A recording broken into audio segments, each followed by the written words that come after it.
प्रमाण वाढले होते. म्हणजे त्यांना खूप आवडीचा विषय होता प्रसूतीचा. नुकतीच प्रसूती ते सहजासहजी जाऊन येत नव्हती. जेवढं शक्य होत होतं तेवढं ते करायचा प्रयत्न करायचे. आणि आनंदाची गोष्ट म्हणजे त्यांना तिच्यासाठी पण तेच ब्रँच मिळाली. ते त्यांचं खूप नशीब चांगलं, त्यांना आवडीची ब्रँच मिळाली. निरोप समारंभ हा एक कसा आहे, जेवढा आनंदाचा क्षण आहे तेवढा भावनिक सुद्धा आहे.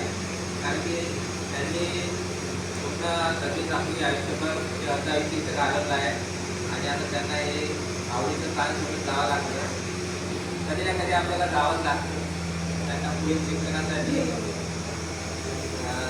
नागपूर येथे जावं लागलं. त्यांची इच्छा नव्हती, पण आपल्याकडे काही कारणास्तव मध्ये थोडा प्रॉब्लेम झाला, त्यामुळे त्यांची इच्छा राहिली नाही.